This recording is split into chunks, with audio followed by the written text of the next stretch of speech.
Huwag mong mantsahan ang pangalan ng mga Valderrama dahil lang sa selos, Winona. Wala kang nakita at wala kang sasabihin kahit kanino. Ang tinig ni Doña Amalia ay tila mo't matalas na labaha na humihiwa sa katahimikan ng delivery room. Nakatayo si Winona sa gitna ng silid. Ang kanyang mga kamay ay nababalot pa ng malagkit, mainit na dugo. Dugo ni Bianca, ang matalik niyang kaibigan, nakakatapos lang niyang tulungang iluwal ang isang malusog na sanggol. Sa labas ng pintuan, naririnig niya ang boses ni Tristan, ang kanyang asawa, na humihikbi sa tuwa habang tinatawag ang pangalan ni Bianca, hindi ang sa kanya. Sa loob ng 24 na oras, walang tulog si Winona sa ospital. Nagliligtas ng mga buhay para sa charity program ng pamilya Valderrama. Sa pag-aakalang ang kanyang sakripisyo ay sapat na upang mahalin siya ng kanyang biyenan. Ngunit ang batang nasa bisig ng nurse, ang batang may maliit na pulang marka sa likod ng leeg na tila mo't pakpak ng ibon, ay ang katotohanang sumampal sa kanya. Iyon ang marka ng mga santos. Iyon ang markang nasa sarili niyang balat. Ang markang tanging sa kanyang lahi lamang nagmumula. Naramdaman ni Winona ang unti-unting paglamig ng kanyang mga dulo ng daliri. Ang bawat hininga niya ay tila may kasamang bubog na sumusugat sa kanyang lalamunan. Hindi siya makasigaw. Ang kanyang paningin ay nagsimulang lumabo, hindi dahil sa luha, kundi dahil sa bigat ng hanging tila umiipit sa kanyang dibdib. Ang tunog ng monitor na nagbabantay sa tibok ng puso ay tila isang mabilis at nakakarinding pagtambol sa kanyang pandinig. Paalala na sa bawat segundo, ang kanyang mundo ay nagkakapiraso na. Nalaglag ang hawak niyang surgical scissors sa sahig. Lumikha ito ng isang matalas na ingay na bumasag sa kanyang pagkakatulala. Ngunit tila wala siyang narinig. Tumingin siya sa puting papel na inilapag ni Doña Amalia sa ibabaw ng metal na mesa. Isang kasunduan para itago ang kahihiyan ng kanyang asawa kapalit ng pananatili niya sa mansyon. "You should be grateful, Winona," dagdag ni Doña Amalia habang inaayos ang kanyang mamahaling perlas. "We made you a doctor. Pinatira ka namin sa marangyang buhay. Now, do your job and protect this family. This child is a Valderrama, and Bianca is the one who gave him to us. Tanggapin mo na lang na hindi mo kayang gawin ang nagawa niya." Paano nagagawang ituring na utang na loob ang pagpapakain sa kanya kung ang kapalit nito ay ang mismong kaluluwa niya? Hanggang kailan kailangang mamatay ang isang ina para lang mabuhay ang dangal ng mga mapagpanggap? Sa sandaling iyon, habang ang lamig ng silid ay tumatagos sa kanyang manipis na surgical gown, isang tanong ang naiwan sa kanyang isipan. Ang dugo bang nasa kanyang mga kamay ay marka ng pagliligtas? O ito na ang simula ng sarili niyang libing? At sino ang sanggol na ito na may marka ng kanyang lahi? Gayong si Bianca ang nagluwal nito sa harap ng kanyang sariling kakmata? "Dito ka lang, Winona. Huwag kang aalis sa tabi ni Bianca hanggang sa lumakas siya. Tungkulin mong tiyakin na maayos ang kalusugan ng ina ng apo ko." Ang boses ni Doña Amalia ay hindi isang pakiusap, kundi isang kautusan na walang puwang para sa pagtanggi. Sa loob ng malawak at marangyang mansyon ng mga Valderrama, ang bawat hakbang ni Winona ay tila may nakakabit na mabigat na kadena. Ang mga pader na dati ay simbolo ng kanyang tagumpay, bilang isang manugang ay tila unti-unting lumiliit. Nagiging isang ginintuang kulungan na dahan-dahang sumasakal sa kanyang pagkatao. Ang bawat kanto ng bahay ay nagpapaalala sa kanya ng kanyang pagkatalo. Ang mga mamahaling florera, ang malalambot na carpet, at ang mga painting na tila humuhusga sa kanyang bawat galaw. Pumasok siya sa silid ni Bianca. Dala ang isang tray ng masustansyang pagkain na siya mismo ang naghanda.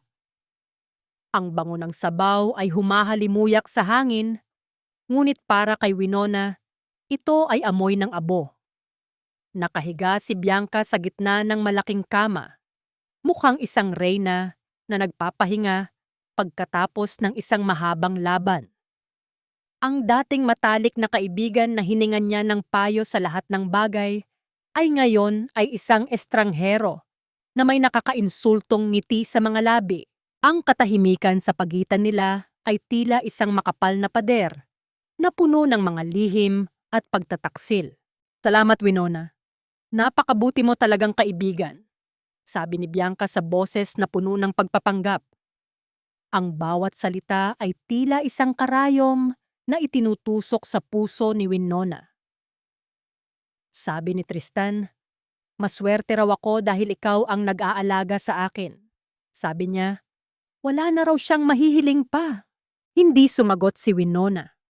Nanatiling nakayuko ang kanyang ulo habang inilalagay ang tray sa bedside table. Ang kanyang mga kamay ay nanginginig. Kaya naman dahan-dahan niyang itinago ang mga ito sa likod ng kanyang apron. Nais niyang sumigaw.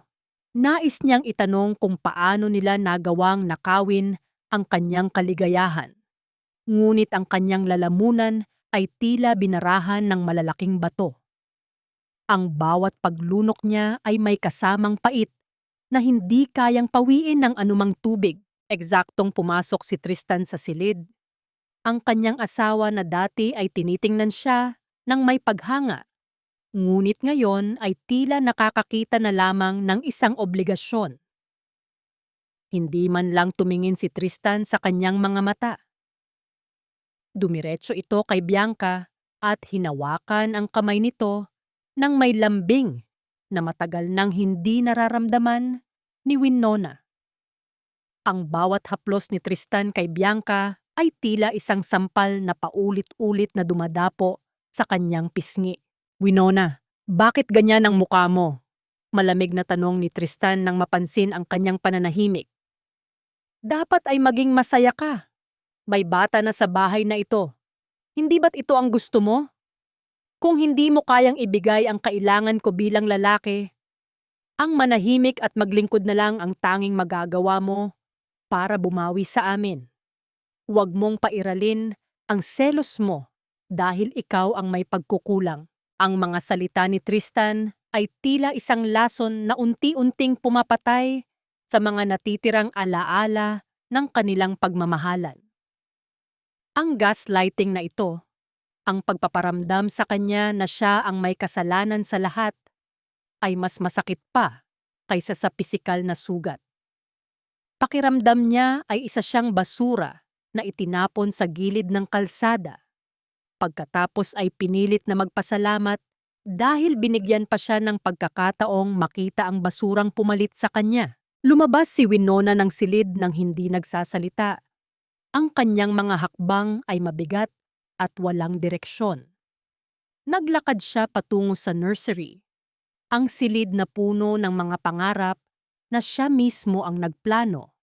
Ngunit ngayon ay pinamumugaran ng katotohanang hindi niya matanggap.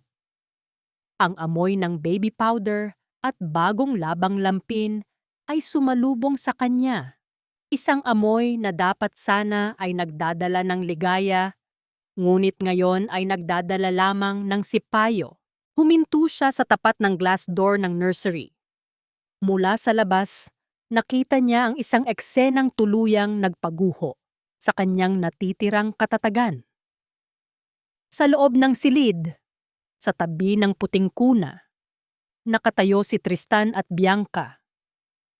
Hawak ni Tristan ang sanggol, ang batang may markang santos sa likod ng leeg, at dahan-dahang inilapit ang kanyang muka kay Bianca.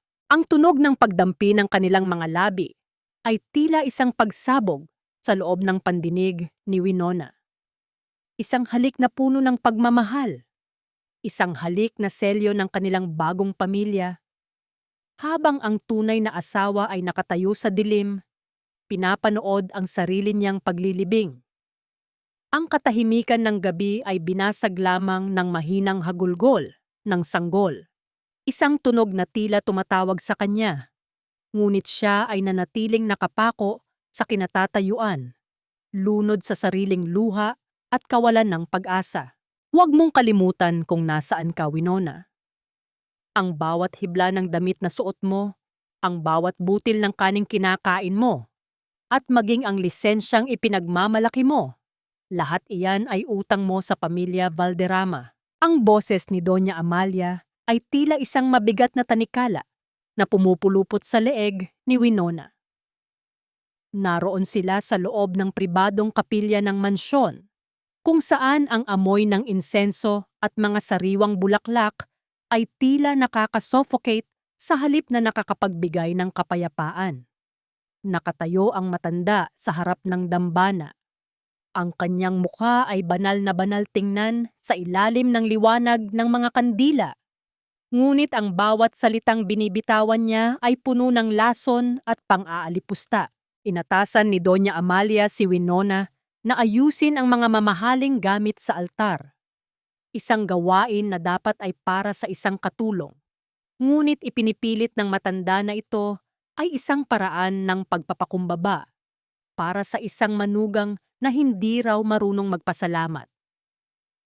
Habang dahan-dahang pinupunasan ni Winona ang mga gintong figura ng mga santo, nararamdaman niya ang matalas na titig ng kanyang biyenan sa kanyang likuran. Tila isang agila na naghihintay ng maling pagkilos ng kanyang biktima. Binigyan ka namin ng pangalan, Winona. Iniahon ka namin mula sa putik ng tondo at ginawang kagalang-galang na doktora. Pagpapatuloy ni Doña Amalia, ang kanyang boses ay malamig at puno ng pagmamataas. Ngunit ano ang isinukli mo? Isang tuyot na sinapupunan. Isang kahihiyan sa aming angkan. Kaya huwag kang magreklamo kung dinala namin si Bianca rito. Siya ang nagsilbing himala na ipinagkait mo sa amin. Ang tungkulin mo ngayon ay maging anino niya, tiyakin na walang anumang masamang mangyayari sa tagapagmana ng aming kayamanan. Iyan ang tanging paraan para mabayaran mo ang utang na loob mo sa amin. Ang bawat salita ay tila isang hampas ng latigo sa likod ni Winona. Utang na loob.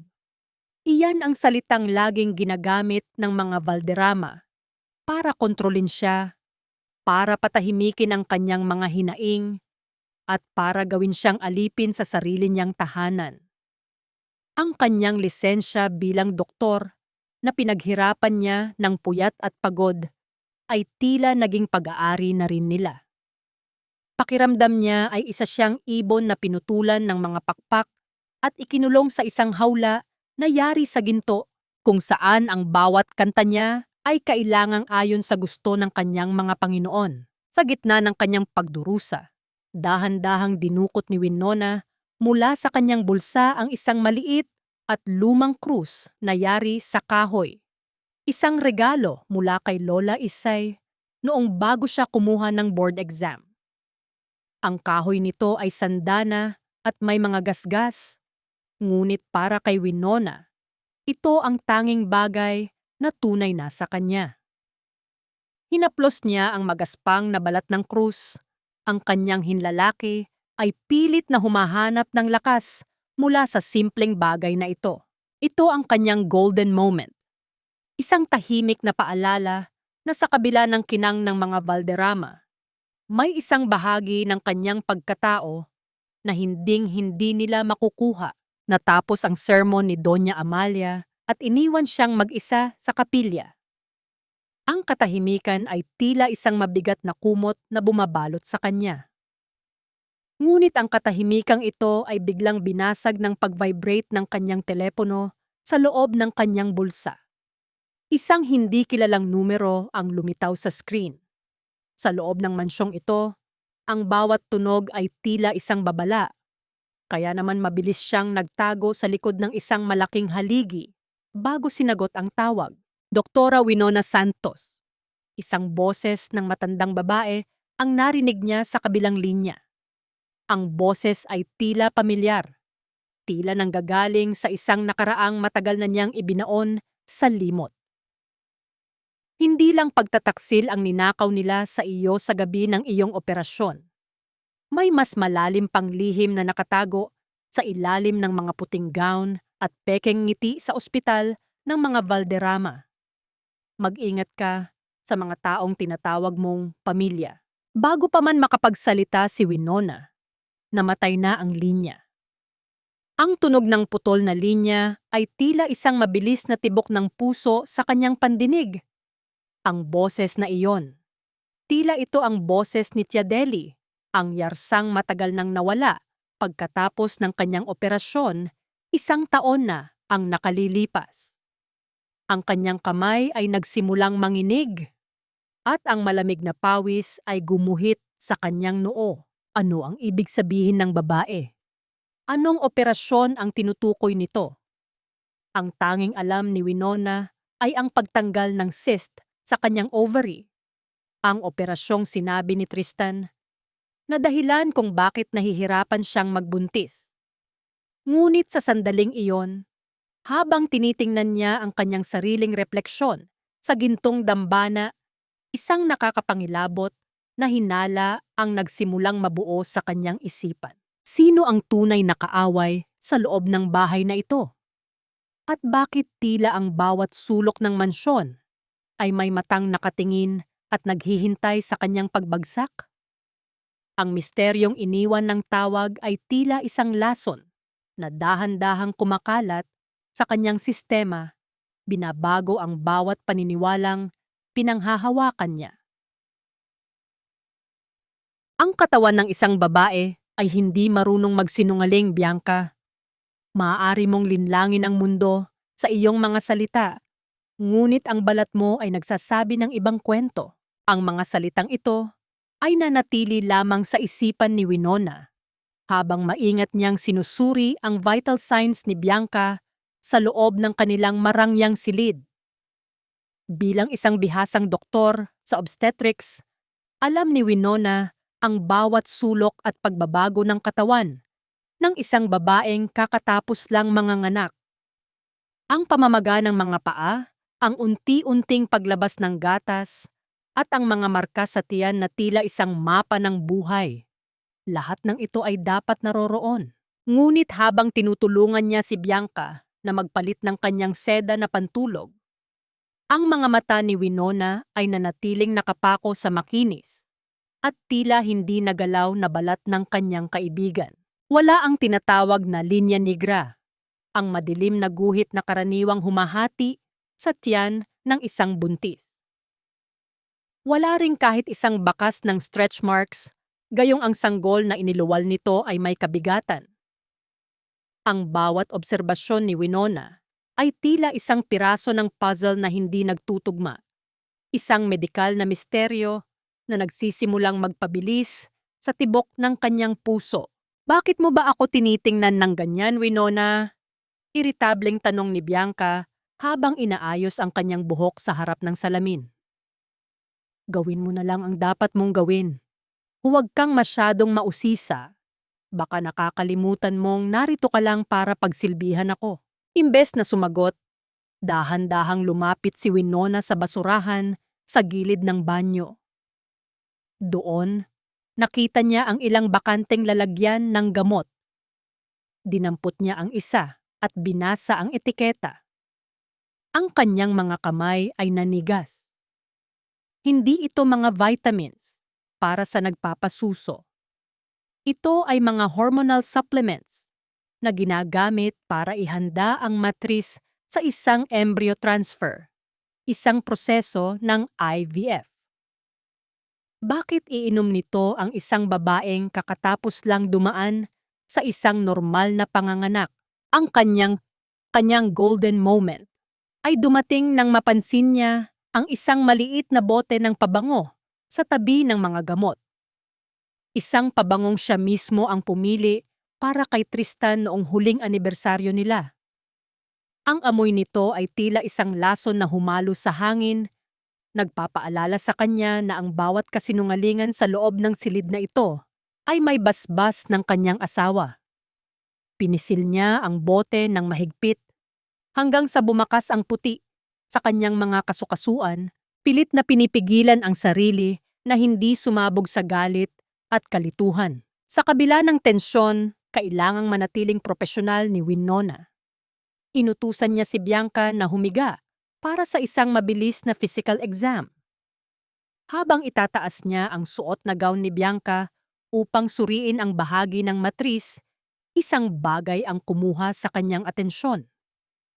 Ang liwanag mula sa bintana ay tumama sa ibabang bahagi ng tiyan ni Bianca.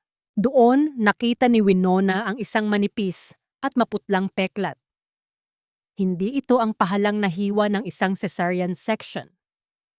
Ito ay isang lumang peklat mula sa isang laparoscopic surgery. Isang operasyon sa matris na nangyari ilang taon na ang nakalilipas. Sa puntong iyon, ang hinala ni Winona ay naging isang nakakasuffocate na katotohanan. Paano naging ina ang isang babaeng ang matris ay matagal nang may pinsala? At kung hindi si Bianca ang nagdala sa sanggol na iyon sa loob ng 9 na buwan, sino ang tunay na nagluwal sa batang may marka ng mga santos? Ang katahimikan ng silid ay tila naging isang malakas na sigaw sa pandinig ni Winona. Isang katotohanang handa nang sumabog at wasakin ang buong pundasyon ng mga Valderrama. Ang boses ng isang sanggol ay hindi lamang isang iyak. Ito ay isang tawag na tanging ang puso ng isang ina ang makakakilala. Ang katahimikan ng mansyon ng mga Valderrama sa gitna ng gabi ay tila isang mabigat na kumot na bumabalot sa bawat sulok ng bahay. Ngunit para kay Winona, ang katahimikang ito ay puno ng mga bulong ng pagtataksil na hindi niya magawang takasan. Habang nakahiga siya sa kanyang malamig at malawak na kama, ang kanyang isipan ay pilit na binabalikan ang nalaman niya tungkol sa peklat ni Bianca. Ang bawat tibok ng kanyang puso ay tila isang mabilis na pagtambol ng kaba at kalituhan. Isang matinis at ginitgit na iyak ang biglang pumunit sa kadiliman ng gabi. Mula sa nursery na nasa dulo ng hallway, ang boses ng sanggol ay umaling-awngaw, puno ng pangangailangan at lungkot. Hindi nag-isip si Winona. Sa kabila ng utos ni Doña Amalia na huwag siyang lalapit sa bata nang walang pahintulot, ang kanyang mga paa ay kusa siyang dinala patungo sa silid na iyon. Ang bawat hakbang niya sa sahig na gawa sa nara ay walang tunog, tila isa siyang aninong naglalakad sa ilalim ng liwanag ng buwan na tumatagos sa mga bintana. Pagpasok niya sa nursery, ang amoy ng gatas at sanggol ay sumalubong sa kanya. Nakita niya ang bata sa loob ng kanyang puting kuna. Ang maliliit na kamay ay kumakawag sa hangin at ang mga mata ay basang-basa ng luha. Wala roon ang yaya at wala rin si Bianca. Dahan-dahang lumapit si Winona. Ang kanyang puso ay tila gustong kumawala sa kanyang dibdib. Sa sandaling buhatin niya ang sanggol, isang kakaibang pakiramdam ang dumaloy sa kanyang buong katawan. Hindi ito ang karaniwang pakiramdam ng isang doktor sa kanyang pasyente. Ito ay isang kuryente, isang mainit na bugso ng damdamin na tila nagdurugtong sa kanilang dalawa. Tahan na, maliit na anghel, bulong ni Winona sa isang tinig na basag ng emosyon. Isinandal niya ang ulo ng bata sa kanyang balikat. Sa sandaling iyon, ang sanggol ay biglang tumahimik. Ang mabilis na paghihinga nito ay naging regular at ang maliliit na hikbi ay napalitan ng isang mahimbing na buntong hininga. Dito nangyari ang kanyang golden moment. Isang sandali na tila huminto ang mundo. Ang maliit at malambot na daliri ng sanggol ay biglang humawak sa hintuturo ni Winona, mahigpit at tila ayaw nang bumitaw.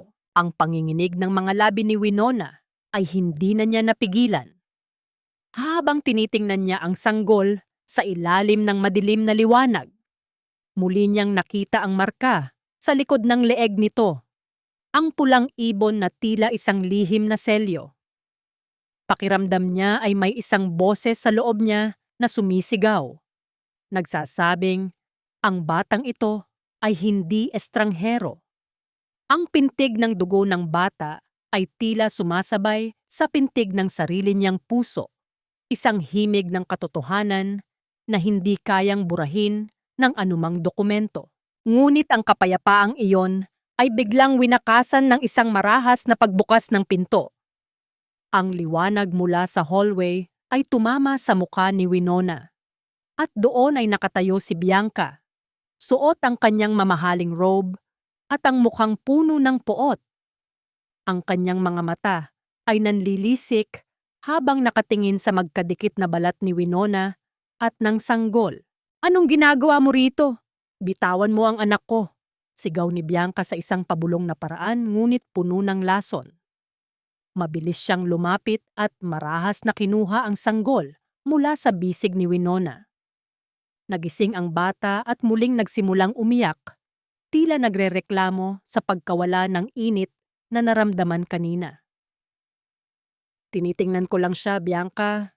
Umiiyak siya at walang tao rito," mahinahong sagot ni Winona.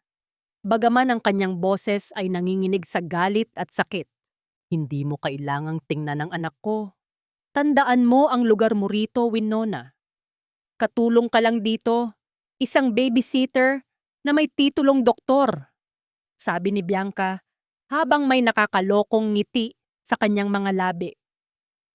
"Huwag mong isipin na dahil hawak mo siya, ay magiging iyo na siya. Baog ka, Winona. Isa kang tuyot na puno na walang karapatang humawak ng bunga.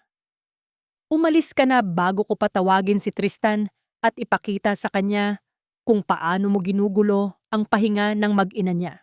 Lumabas si Winona ng silid na ang mga kamay ay nakakuyom ng mahigpit.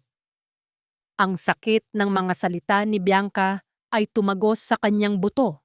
Ngunit ang mas matinding nararamdaman niya ay ang init ng daliri ng sanggol na tila nakatatak pa rin sa kanyang balat.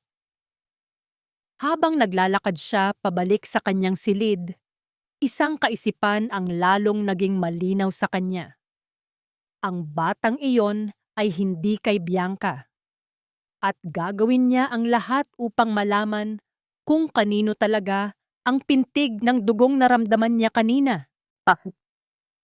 Hindi ka pinalaki para maging basahan ng ibang tao, Winona. Anak ka ng tondo, at ang tondo ay hindi marunong sumuko. Ang boses ni Lola Isay ay tila muthaplos ng mainit na hangin sa gitna ng malamig na bagyong dinaranas ni Winona. Naroon siya, nakaupo sa isang lumang bangko sa loob ng maliit at barong-barong na bahay ng kanyang ina sa gitna ng siksikang eskinita ng tondo. Malayo sa nakakasulasok na karangyaan ng mansyon ng mga Valderrama, dito ay malaya niyang nalalanghap ang amoy ng sinangag at pritong tuyo na nagmumula sa kusina. Mga amoy na nagpapaalala sa kanya kung sino talaga siya bago siya naging asawa ng isang bilyonaryo. Saglit na tumakas si Winona mula sa pagkakapiit sa ilalim ng mga mata ni Doña Amalia. Ang kanyang suot na mamahaling bestida ay tila hindi nababagay sa paligid. Ngunit ang kanyang puso ay nahanap ang kapayapaang matagal na nitong hinahanap. Habang pinagmamasdan niya ang kanyang ina, na dahan-dahang nagtitimpla ng kape, naramdaman ni Winona ang muling pagkabuhay ng kanyang natutulog na lakas. Ang bawat lamat sa pader ng bahay na ito ay may kwento ng pagsisikap, hindi tulad ng makikinis na pader ng mansyon na puno ng pagkukunwari. "Nay, ang hirap na po," mahinang simula ni Winona. Ang kanyang boses ay tila isang batang paslit na naghahanap ng kalinga. Para akong nalulunod sa bahay na iyon. Ang bawat hininga ko ay tila may bantay, at ang bawat salita ko ay ginagamit laban sa akin. Parang hindi na ako ang nagmamay-ari ng sarili kong buhay. Hinawakan ni Lola Isay ang nanginginig na kamay ng kanyang anak. Ang mga palad ng matanda ay mag-aspang, puno ng kalyo mula sa dekada ng paglalaba at pagtitinda. Ngunit ang init nito ay mas mahalaga pa kaysa sa anumang diamante ni Doña Amalia.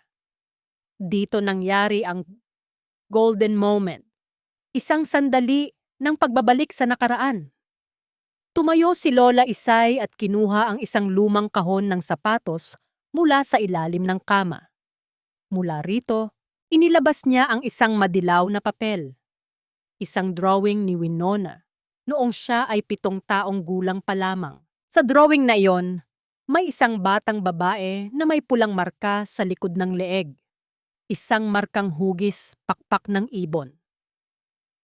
Ito ang markang ibinigay sa atin ng langit, Winona, bulong ni Lola Isay. Ang sabi ng lola mo, ang markang ito ay sumisimbolo sa paglipad. Na kahit gaano tayo ikulong, ang dugong nananalaytay sa atin ay laging hahanap ng paraan para maging malaya. Ang batang sinasabi mo na may ganitong marka, hindi siya basta-basta napunta kay Bianca. Ang dugo ay tumatawag sa dugo. Ang mga salita ni Lola Isay ay tila isang malakas na kulog na gumising sa diwa ni Winona. Ang misteryosong drawing na iyon ang naging huling piraso ng puzzle na kailangan niya. Hindi nagkataon ang lahat. Ang markang Santos ay hindi maaaring lumitaw sa isang batang walang ugnayan sa kanya. Sa bawat segundong lumilipas, ang hinala niya tungkol sa pagnanakaw ng kanyang pagkatao ay nagiging isang matibay na katotohanan. Ngunit ang panandaliang katahimikan sa tondo ay biglang nabasag. Mula sa bintana, napansin ni Winona ang isang itim na sasakyan na dahan-dahang huminto sa dulo ng kanilang eskinita. Ang sasakyang iyon ay hindi nababagay sa lugar. Ito ay bago, makintab, at may tinted na mga salamin. Isang sasakyang madalas niyang makita sa garahe ng mga Valderrama. Ang kanyang puso ay muling bumilis ang tibok. Alam niyang hindi siya basta-basta hahayaan ni Doña Amalia na makawala sa kanyang mga paningin. Ang anino ng mansyon ay tila sumusunod sa kanya kahit sa pinakasulok ng kanyang pinagmulan. Sino ang mga taong nasa loob ng sasakyang iyon? At hanggang kailan kayang protektahan ng tagpi-tagping dingding ng tondo ang isang lihim na pilit binubura ng ginto at kapangyarihan? Ang takot na naramdaman ni Winona ay napalitan ng isang matinding determinasyon. Kung nais siyang huntahin ng mga Valderrama, sisiguraduhin niyang hindi siya susuko ng walang laban. Ang katotohanan ay tila isang anino. Maaari mo itong pagtakpan ng pinakamaliwanag na ilaw, ngunit hindi mo ito kailanman mabubura. Suot ang kanyang puting gown na simbolo ng kanyang dangal bilang doktor. Naglakad si Winona sa mahabang pasilyo ng Valderrama Medical Center. Ang amoy ng antiseptic at ang malamig na bugso ng aircon ay tila nagpapabigat sa kanyang bawat hakbang. 1 taon na ang nakalilipas. Sa mismong ospital na ito, sumailalim siya sa isang operasyon para sa cyst sa kanyang obaryo. Iyon ang sabi ni Tristan. Iyon ang sabi ni Doña Amalia. At bilang isang mapagmahal na asawa, naniwala siya nang walang pag-aalinlangan. Ngunit ang Winona na naglalakad ngayon ay hindi na ang bulag na asawa ng nakaraan. Gamit ang kanyang access card bilang senior physician, pumasok siya sa silid ng archives sa gitna ng gabi, kung saan ang tanging liwanag ay ang mula sa monitor ng computer. Ang katahimikan ng silid ay binabasag lamang ng mahinang ugong ng mga makina at ang mabilis na tibok ng kanyang sariling puso. Ang bawat pagpindot niya sa keyboard ay tila isang hakbang patungo sa isang bangin na hindi niya alam kung gaano kalalim.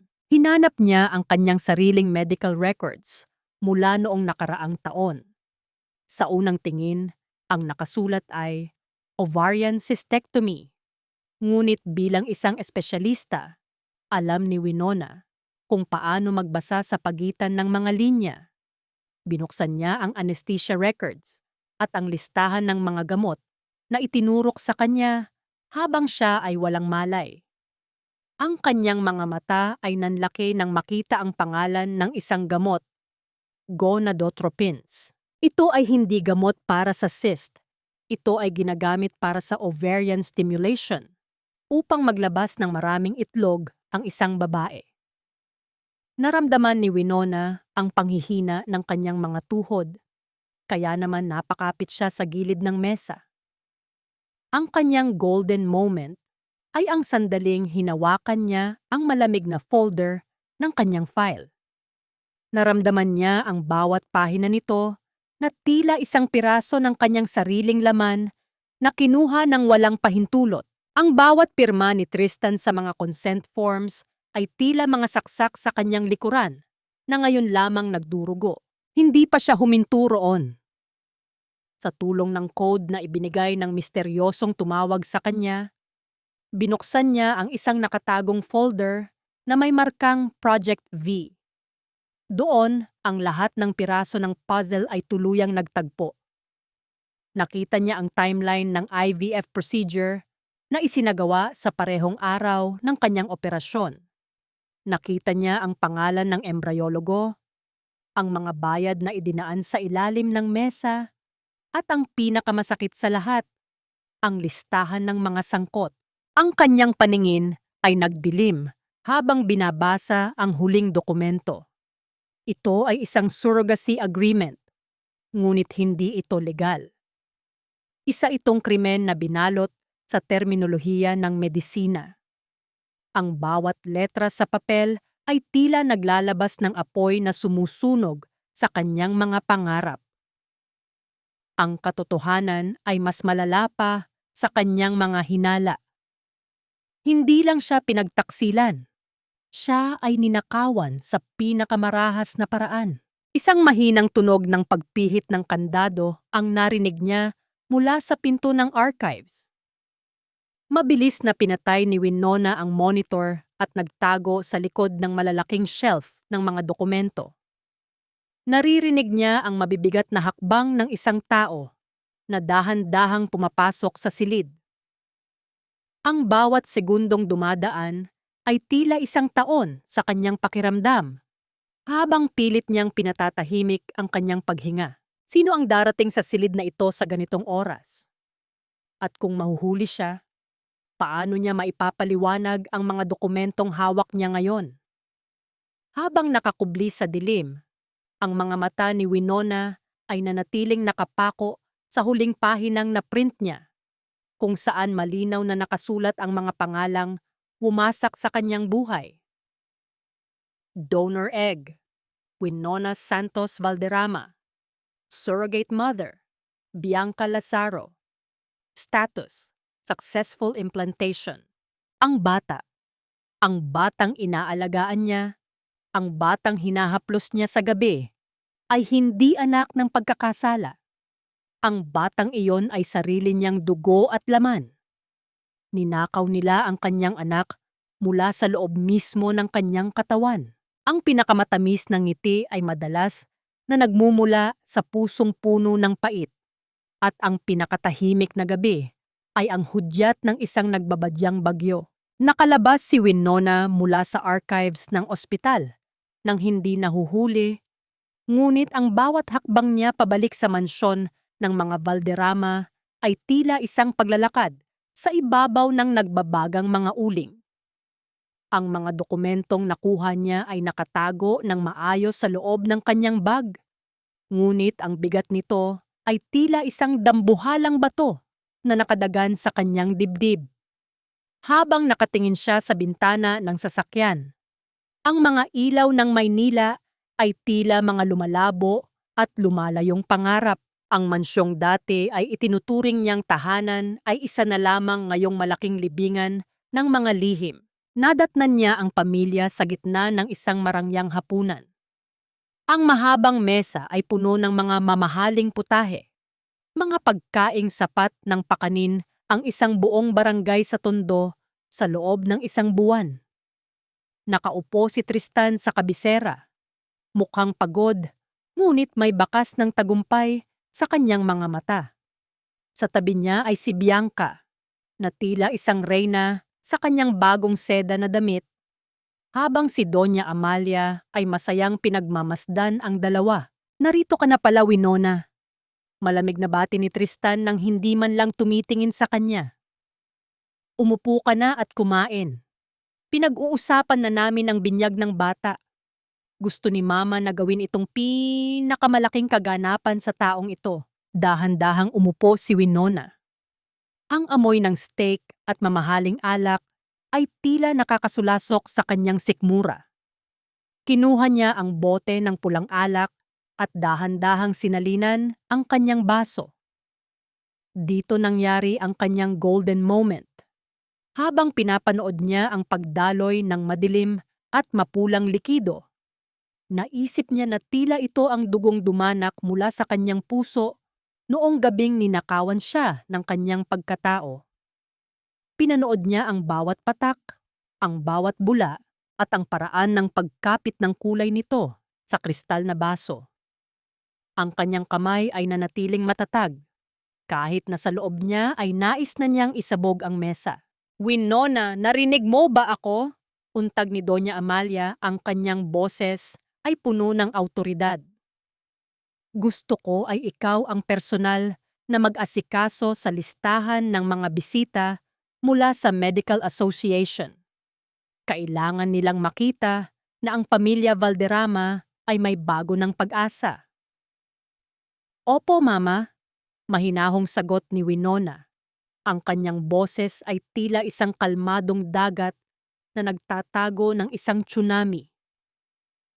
Gagawin ko po ang lahat para sa pag-asa ng pamilyang ito. Tumingin siya ng diretso kay Tristan. Nakita niya ang lalaking minahal niya. Ang lalaking pinagkatiwalaan niya ng kanyang buhay, ngunit ngayon ay nakikita niya lamang ang isang magnanakaw. Isang magnanakaw na hindi lang kumuha ng kanyang panahon, kundi kumuha rin ng kanyang anak.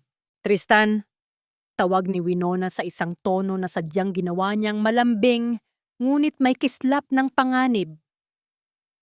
Naisip ko lang, habang tinitingnan ko ang bata kanina, paano kung balang araw ay malaman nating hindi pala sa iyo ang anak na iyan? Paano kung nagkaroon ng pagkakamali sa ospital? Mamahalin mo pa rin ba siya? Biglang tumigil si Tristan sa paghiwa ng kanyang pagkain. Ang tunog ng kutsilyo na dumampi sa porselanang plato ay tila isang malakas na babala sa gitna ng katahimikan. Ang mukha ni Doña Amalia ay biglang namutla at ang ngiti sa mga labi ni Bianca ay agad na nawala. Ang bawat segundo ng katahimikan ay tila isang mabigat na presyur na nagpapakaba sa lahat ng naroon. Dahan-dahang ibinaba ni Tristan ang kanyang kubyertos at tumingin ng matalas kay Winona. Ang kanyang mga mata ay nanlilisik, tila nagtataka kung bakit nagawang itanong iyon ng kanyang asawang dati ay laging sumusunod sa kanya. Anong klaseng tanong iyan, Winona? Bulyaw ni Tristan. Ang kanyang boses ay puno ng pagbabanta. Ang batang iyon ay isang Valderrama. Huwag mong mantsahan ang gabi namin ng iyong mga walang kwentang hinala dahil lang sa inggit mo. Kung hindi mo kayang tanggapin ang katotohanan, baka mas mabuting huwag ka na lang sumabay sa amin sa pagkain. Hindi kumurap si Winona. Uminom siya ng alak, nanamnamin ang pait nito sa kanyang dila. Nagtatanong lang naman ako, Tristan. Bulong niya pagkatapos ibaba ang baso. Dahil sa mundo ng medisina, ang mga milagro ay madalas na may itinatagong malaking halaga. At minsan, ang halagang iyon ay hindi kayang bayaran ng kahit gaano karaming ginto. Tumayo si Winona at iniwan ang tatlo sa hapagkainan. Habang naglalakad siya palayo, naramdaman niya ang matitinding titig sa kanyang likuran. Alam niyang nagsimula na ang laro. Alam niyang mula sa gabing ito, ang maskarang isinuot niya ay unti-unti nang magkakabitak. Ngunit hindi siya titigil hanggang sa ang lahat ng magnanakaw sa loob ng bahay na ito ay pagbayarin niya ng mas mahal pa sa kanyang sariling luha. Ang agham ay hindi marunong magsinungaling, ngunit ang puso ay matagal nang nakakaalam ng katotohanan bago pa man ito isulat sa papel. Sa gitna ng malalim na gabi, kung kailan ang buong mansyon ng mga Valderrama ay tila isang dambuhalang rebultong natutulog. Muling kumilos si Winona. Ang bawat hakbang niya sa hallway ay tila isang sayaw sa pagitan ng anino at liwanag. Hindi siya pwedeng magkamali. Hindi siya pwedeng mahuli. Ang kanyang puso ay tumitibok ng mabilis. Tila isang ibong nagpupumiglas sa loob ng isang maliit na hawla. Ngunit ang kanyang mga kamay ay nanatiling kasing tatag ng isang siruhano. Dahan-dahan niyang pinihit ang pintuan ng nursery. Ang amoy ng lavender at baby powder ay sumalubong sa kanya. Isang amoy na dati ay nagbibigay ng payapa, ngunit ngayon ay nagpapaalala sa kanya ng isang krimen. Nilapitan niya ang kuna kung saan mahimbing na natutulog ang sanggol. Sa ilalim ng malamlam na liwanag ng nightlight, ang mukha ng bata ay tila isang anghel. Isang anghel na ninakaw mula sa kanyang sariling langit gamit ang isang maliit at esterilisadong sipit. Dahan-dahang kumuha si Winona ng ilang hibla ng buhok mula sa likuran ng ulo ng bata malapit sa pulang marka na hugis pakpak. Dito nangyari ang kanyang golden moment. Sa sandaling maputol ang hibla, ang bata ay bahagyang gumalaw at hinawakan ang laylayan ng kanyang suot na gown. Napatigil si Winona. Ang kanyang hininga ay tila naputol. Tumingin siya sa maliliit na pilantik ng mata ng bata at sa isang saglit, naramdaman niya ang isang matinding bugso ng pagsisisi dahil kailangan niyang gawin ito sa paraang patago. Hinaplos niya ang noo ng bata gamit ang dulo ng kanyang daliri, isang tahimik na pangako na ang lahat ng ito ay para sa kanilang dalawa. Konting tiis na lang, anak, bulong niya sa hangin. Ang kanyang boses ay tila isang panalangin na hindi naririnig ng tao, ngunit abot hanggang langit. Mabilis siyang lumabas at nakipagkita. Bumusambaki kay Tia Deli sa isang madilim na sulok sa labas ng bakod ng mansyon. Ang matandang yarsang dati ay naging saksi sa kanyang operasyon ay naroon, balot ng itim na balabal. Iniabot ni Winona ang maliit na plastik na naglalaman ng buhok at ang sarili niyang sample ng laway. Gagamitin ni Tia Deli ang kanyang mga koneksyon sa isang pribadong laboratorio sa ibang bansa upang hindi ito matrace ng kapangyarihan ng mga Valderrama. Ang sumunod na 3 araw ay tila isang walang katapusang paglalakbay sa impyerno. Ang bawat segundo ng paghihintay ay tila isang patak ng asidong sumusunog sa katinuan ni Winona. Kailangan niyang harapin si Tristan at Doña Amalia sa hapagkainan ng may ngiti. Kailangang magpanggap na wala siyang alam. Habang sa loob niya ay may isang apoy na handa ng tumupok sa lahat. Ang bawat tunog ng pag-vibrate ng kanyang telepono ay nagpapatalon sa kanyang puso, tila isang kuryenteng dumadaloy sa kanyang buong katawan. Dumating ang resulta sa gitna ng isang maulan na hapon. Nasa loob siya ng kanyang klinik, ang tanging lugar kung saan nararamdaman niyang doktor pa rin siya.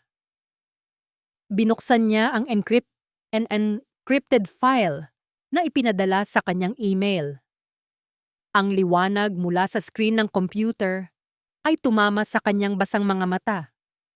Binasa niya ang mga terminolohiya: genetic marker profile, locus probability, at sa pinakaibaba, ang mga salitang tumapos sa lahat ng kanyang pag-aalinlangan. Probability of maternity. 99.9%. Nabitawan ni Winona ang kanyang mouse, at ang tunog nito sa ibabaw ng mesa ay tila isang hatol ng kamatayan para sa kanyang nakaraan. Ang bata. Ang sanggol na pinalalabas nilang anak ng pagkakasala ni Tristan at Bianca ay walang iba kundi ang sarili niyang dugo at laman. Sila ang nagnakaw. Sila ang pumatay sa kanyang karapatan. At sila ang dahilan kung bakit ang bawat luhang iniyak niya sa nakalipas na mga buwan ay naging lason na ngayon ay nananalaytay sa kanyang mga ugat. Ang ulan sa labas ay lalong lumakas. Ang bawat patak sa salamin ng bintana ay tila mga luhang hindi na kayang pigilin. Ngunit sa gitna ng dilim, ang mga mata ni Winona ay nagliwanag sa isang bagong paraan. Hindi na ito ang mata ng isang biktima. Ito ay ang mata ng isang inang handang pumatay at mamatay para sa kanyang anak. Siguraduhin mong walang butas ang plano, abogado. Kapag natapos na ang binyag at formal nang naipakilala ang bata bilang tagapagmana, kailangang mawala na si Winona sa buhay namin. Hindi lang sa bahay na ito, kundi sa mundo ng medisina. Ang tinig ni Doña Amalia ay malamig at kalkulado, tila isang hukom na nagbababa ng sentensya ng kamatayan. Sa kabilang panig ng bahagyang nakabukas na pinto ng library, nakatayo si Winona. Sa kanyang mga kamay ay hawak niya ang puting bestida para sa binyag ng sanggol. Isang damit na siya mismo ang nagborda ng maliliit na detalye ng mga ulap at bituin sa loob ng nakalipas na mga gabi. Ang bawat tahi niya ay puno ng pag-asa, bawat hibla ng sinulid ay simbolo ng kanyang pagnanais na maging isang mabuting ina, kahit sa paraang patago. Ngunit ang bawat salitang naririnig niya ngayon ay tila isang malaking gunting na pumuputol sa kanyang puso. Huwag kayong mag-alala, Doña Amalia, sagot ng abogado sa isang mapanlinlang na tono. Ang mga dokumento para sa malpractice case laban sa kanya ay nakahanda na. Isang pirma niyo na lang. Lalabas na nagkaroon siya ng malaking pagkakamali sa huling operasyon niya sa charity ward. Mawawalan siya ng lisensya, mawawalan ng dangal, at wala siyang mukhang ihaharap sa korte para bawiin ang bata. Itatapon natin siya sa kalsada kung saan siya nanggaling. Naramdaman ni Winona ang unti-unting pagpanaw ng init sa kanyang katawan. Ang kanyang mga paa ay tila naging bahagi na ng malamig na sahig, at ang kanyang hininga ay naging mababaw at masakit. Ang pagtataksil ni Tristan ay sapat na sanang dahilan upang mawasak siya. Ngunit ang planong tapusin ang kanyang karera, ang tanging bagay na pinaghirapan niya upang makaahon sa hirap, ay isang antas ng kasamaan na hindi niya akalaing magagawa ng mga taong itinuring niyang pamilya. Dito nangyari ang kanyang golden moment, isang tahimik na pagtangis ng kaluluwa. Tumingin siya sa bordadong damit sa kanyang kamay. Hinaplos niya ang maliit na tahi ng isang ibon na inilagay niya sa laylayan, ang marka ng kanyang lahi. Sa kabila ng panginginig ng kanyang mga daliri, hindi niya binitawan ang damit. Sa halip, hinigpitan niya ang kapit dito. Tila ba ito ang tanging sandata na natitira sa kanya? Ang kanyang mga mata na dati ay puno ng luha, ay unti-unting nagliyab sa isang matinding determinasyon. Ang bawat lamat sa kanyang puso ay naging isang matulis na kristal, handang sumugat sa sinumang humawak dito. Pagkatapos ng binyag, Tristan, marahas na dagdag ni Doña Amalia mula sa loob. Ibibigay mo kay Bianca ang lahat ng karapatan. Siya ang magiging legal na ina, at si Winona ay magiging isang madilim na alaala na lamang. Siguraduhin mong hindi siya makakalapit sa bata kahit anong mangyari. Tumalikod si Winona nang hindi lumilikha ng anumang tunog. Ang bawat hakbang niya palayo sa library ay tila isang hakbang patungo sa isang digmaang siya lamang ang nakakaalam. Ang katahimikan ng mansyon ay tila isang saksi sa kanyang lihim na panunumpa. Hindi siya papayag na maging biktima na lamang. Hindi siya papayag na ang kanyang anak ay lumaki sa ilalim ng mga kamay ng mga magnanakaw at mamamatay tao ng dangal. Habang naglalakad siya sa madilim na hallway, isang huling pangungusap mula kay Doña Amalia ang umabot sa kanyang pandinig. Isang pangungusap na nagpabilis sa kanyang pagpapasya. At ang matandang babae sa tondo, siguraduhin mong mananahimik din siya. Ayaw nating may mga langaw na umaaligid sa ating binyagan. Ang banta sa kanyang ina, kay Lola Ise, ang naging huling mitya. Ang takot ay tuluyang napalitan ng isang mapanganib na katahimikan. Alam ni Winona na wala na siyang oras. Ang binyag na pinaplano nila ay hindi magiging pagpapakilala sa isang tagapagmana, kundi ito ang magiging araw ng kanilang sariling paghuhukom. Tapos na ang pagiging mabait mo, Winona. Sa mundong ito, ang mga tulad ninyong galing sa putik ay mananatiling dumi sa ilalim ng aming mga sapatos. Ang boses ni Doña Amalia ay tila isang malupit na halakhak na nagmula sa impyerno, kahit na sa pamamagitan lamang ito ng isang tawag sa telepono. Pagbaba ng linya, ang mundo ni Winona ay tila tumigil sa pag-ikot. Naroon siya, nakatayo sa dulo ng eskinita ng tondo, ang lugar na nagbigay sa kanya ng buhay at pangarap. Ngunit ang bumungad sa kanya ay hindi ang masayang bati ng mga kapitbahay, kundi ang amoy ng sunog na kahoy at ang makapal na usok na humahalo sa amoy ng imburnal. Ang kariton ni Lola Ise, ang maliit na tindahan ng mga kakanin na nagpaaral kay Winona para maging doktor, ay nakahandusay sa gitna ng putikan, wasak-wasak at pira-piraso. Ang mga bilao ay nagkalat at ang mga paninda ay tila mga duming tinapakan ng malalaking bota. Sa gitna ng pagkawasak, nakita ni Winona ang kanyang ina. Si Lola Isay ay nakaupo sa basang lupa, ang kanyang lumang duster ay puno ng uling at dumi, habang pilit na pinupulot ang mga barya sa putik. Naramdaman ni Winona ang isang matinding lamig na gumagapang mula sa kanyang mga paa hanggang sa kanyang ulo. Ang kanyang lalamunan ay tila binarahan ng mainit na asero. Hindi siya makahinga, hindi siya makasigaw. Ang kanyang mga kamay na dati ay ginagamit sa pagliligtas ng buhay ay nanginginig sa isang galit na hindi pa niya kailanman naramdaman. Ang bawat luhang pumatak mula sa mga mata ng kanyang ina ay tila isang patak ng asidong sumusunog sa kanyang natitirang pasensya. Dito nangyari ang kanyang golden moment, isang sandali ng tahimik na pagpapasya.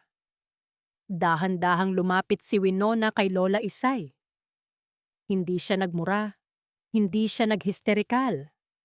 Lumuhod siya sa putikan. Binaliwala ang kanyang mamahaling bestida na yari sa seda at kinuha ang kanyang mamahaling Hermes scarf.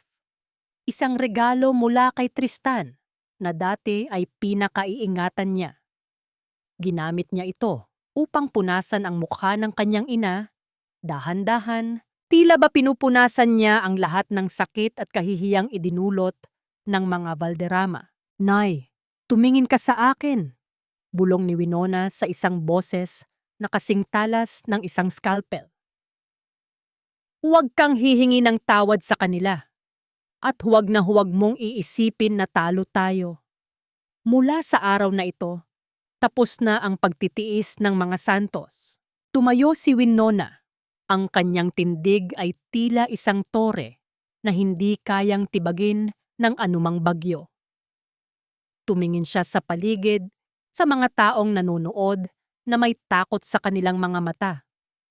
Ang anino ng itim na sasakyan ng mga Valderrama ay mabilis na humarurot palayo. Ngunit alam ni Winona na hindi na siya natatakot. Ang takot ay isang luho na wala na sa kanya ngayon. Sa loob ng kanyang dibdib, ang dating Winona na laging nagpapasensya at laging sumusunod ay tuluyan ng pumanaw kasabay ng usok ng nasunog na kariton. Ang pumalit ay isang inang nagngangalit at isang babaeng wala nang mawawala. Isang mapanganib ng ngiti ang dahan-dahang gumuhit sa kanyang mga labi. Isang ngiting mas nakakatakot kaysa sa anumang sigaw. Ang akala nyo ba ay dumilang kami na pwedeng walisin? Bulong niya sa hangin. Ang kanyang paningin ay nakatitig sa direksyon ng mansyon sa Makati. Hindi nyo alam na ang duming ito ang lilibing sa inyong lahat. Hanggang kailan kailangang maging dumi ang dangal para lang mabuhay ang mga Diyos-Diyosan ng lipunan? Ang tanong na ito ay tila isang sumpa na nanatili sa kanyang isipan habang pinapanood niya ang paglubog ng araw sa maduming horizon ng Tondo. Alam niya sa binyag na gaganapin sa susunod na linggo, hindi lang tubig ang dadaloy. Kitko, mabuti at natauhan ka na, Winona. Ang basahan ay kailanman hindi magiging palamuti sa sala. Kahit gaano mo pa ito kuskusin ng sabon. Ang tinig ni Doña Amalia ay puno ng mapang-uyam na tagumpay. Habang pinagmamasdan niya si Winona na dahan-dahang naglalakad, papasok sa engrandeng library ng mansyon. Marumi pa ang laylayan ng bestida ni Winona mula sa putik ng tondo at may bakas pa ng uling sa kanyang mga kuko. Ngunit ang kanyang muka ay kasing lamig ng marmol. Walang emosyon ang kanyang mga mata, walang luha, at walang bakas ng galit na ipinakita niya kanina sa eskinita. Nakatayo si Tristan sa tabi ng bintana. Hindi makatingin ng diretso sa kanyang asawa. Sa ibabaw ng mesa ay nakalatag ang mga papeles ng divorce. Ang huling hakbang para tuluyan siyang mabura sa kasaysayan ng pamilyang ito. Narito ang mga papeles, Winona, sabi ni Tristan sa isang boses na pilit na nagpapakatatag, ngunit puno ng duwag na pag-iwas. Pirmahan mo na ito. Bibigyan ka namin ng sapat na pera para makapagsimula uli sa tondo. Isipin mo na lang na ito ang bayad namin sa lahat ng sakripisyo mo. Huwag mo nang pahirapan ang sarili mo. Dahan-dahang lumapit si Winona sa mesa. Ang bawat hakbang niya ay tila isang kalkuladong galaw sa isang laro ng chess. Kinuha niya ang mamahaling ballpen na yari sa ginto. Hindi siya nag-atubili. Sa bawat titik ng kanyang pangalan na isinusulat niya sa papel, tila ba pinapatay niya ang bawat alaala ng 5 taong pagtitiis sa bahay na ito. Ang tunog ng dulo ng panulat sa ibabaw ng makinis na papel ay tila isang hatol na siya mismo ang nagpataw sa kanyang sarili. Dito nangyari ang kanyang golden moment. Isang sandali ng ganap na paglaya. Pagkatapos pirmahan ang huling pahina, isa-isang tinanggal ni Winona ang kanyang mga alahas. Ang kwintas na perlas, ang mga brilyanteng hikaw, at ang kanyang wedding ring. Inilapag niya ang mga ito sa ibabaw ng mesa nang walang pag-iingat. Ang marahas na pagtama ng mga hiyas sa kahoy ay tila isang pahayag na ang lahat ng kinang na ito ay wala ng halaga sa kanya. Tiningnan niya ang kanyang mga kamay. Maputla, walang palamuti. Ngunit sa unang pagkakataon, sa loob ng 5 taon, naramdaman niyang malinis ang mga ito. Ayan na ang kalayaang gusto niyo, bulong ni Winona. Ang kanyang boses ay tila isang malamig na hanging umiihip sa isang sementeryo. Sana ay maging sapat iyan para pawiin ang takot niyo sa gabi. Inisip ni Doña Amalia na nagwagi na siya. Inisip ni Tristan na tapos na ang gulo. Ngunit hindi nila napansin ang bahagyang pagkislap sa mga mata ni Winona nang tumalikod siya. Sa gitna ng gabi, bago ang malaking selebrasyon, pumasok si Winona sa nursery sa huling pagkakataon bilang isang anino. Ang sanggol ay mahimbing na natutulog. Walang kamuwang-muwang sa digmaang magaganap sa paligid niya. Dahan-dahang dinukot ni Winona ang isang maliit na itim na flash drive mula sa loob ng kanyang medyas. Maingat niya itong isiningit sa loob ng tahi ng unan ng sanggol. Isang lihim na sandata na magsasabog ng katotohanan sa harap ng buong mundo. Hinaplos niya ang pisngi ng bata at ang init nito ay tila nagbigay sa kanya ng huling lakas na kailangan niya. Wala na siyang takot. Wala na siyang alinlangan.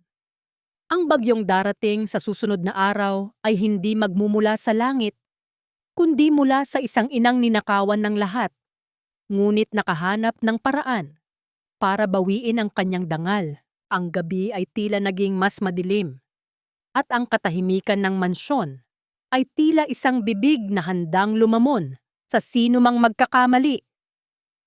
Habang nakatayo si Winona sa balkonahe, pinapanood ang kidlat sa malayo. Alam niyang ang bukas ay hindi magiging isang binyag. Ito ay magiging isang paghuhukom. Ang pinakamaringal na selebrasyon ay madalas na nagtatago ng pinakamabahong amoy ng pagkabulok at sa ilalim ng nagniningning na mga chandelier, ang katotohanan ay handa ng sumabog. Ang Manila Hotel ay tila naging isang palasyo ng mga mapagkunwari ngayong gabi. Ang bawat sulok ng ballroom ay napapalamutian ng mga sariwang bulaklak na puti. At ang mga kristal na baso ay kumukutitap sa ilalim ng marangyang liwanag. Naroon ang mga pinakamataas na tao sa lipunan ng Maynila, mga politiko, mga negosyante, at ang mga kasapi ng Medical Association na tila mga langaw na nagkakagulo sa paligid ng pamilya Valderrama. Sa gitna ng entablado, nakatayo si Doña Amalia. Suot ang kanyang gown na kulay ginto. Habang sa tabi niya ay si Tristan na buong pagmamalaking hawak ang sanggol. Si Bianca ay nakasuot ng isang makinang na damit. Umaakto bilang bagong reyna ng mansyon. Tumatanggap ng mga bati ng congratulations mula sa mga bisitang walang kamuwang-muwang sa krimeng itinatago ng pamilyang ito. Ang bawat tawanan at bawat toast ng alak ay tila isang insulto sa bawat patak ng luhang iniyak ni Winona sa loob ng 5 taon. Ngunit ang lahat ng bulungan ay biglang huminto nang bumukas ang malaking pinto ng ballroom. Sa gitna ng kadiliman ng hallway, lumitaw si Winona. Hindi siya suot ng gown na puno ng brilyante. Sa halip, suot niya ang isang simpleng puting damit na tila isang simbolo ng kalinisan sa gitna ng dumi ng paligid. Wala siyang suot na kahit anong alahas, ngunit ang kanyang tindig ay mas mataas pa sa sino mang naroon. Dito nangyari ang kanyang golden moment. Ang bawat hakbang ni Winona patungo sa harap ng entablado ay may kasamang bigat ng libu-libong oras ng pagtitiis. Ang tunog ng kanyang mga takong sa makinis na sahig ay tila isang orasan na nagbibilang ng huling sandali ng kapangyarihan ng mga Valderrama. Ang mga bisita ay nagbukas ng daan para sa kanya. Tila ba sila ay nahihiya sa liwanag na nagmumula sa kanyang pagkatao. Tiningnan niya si Tristan ng diretso sa mga mata at sa unang pagkakataon, ang kanyang asawa ang unang umiwas ng tingin. "Winona, anong ginagawa mo rito?" Bulong ni Doña Amalia nang makalapit ang manugang, ang kanyang boses ay nanginginig sa galit at kaba. "Pinalayas ka na namin. Huwag mong subukang gumawa ng gulo rito kung ayaw mong mabulok sa kulungan." Hindi ngumiti si Winona. Hindi rin siya sumigaw. Tumingin lang siya sa sanggol na nasa bisig ni Tristan, ang kanyang anak na ninakaw. Ang kanyang puso ay kumirot, ngunit ang kurot na iyon ay naging isang matalim na determinasyon. "Narito ako para saksihan ang binyag, Mama." Mahinahong sagot ni Winona.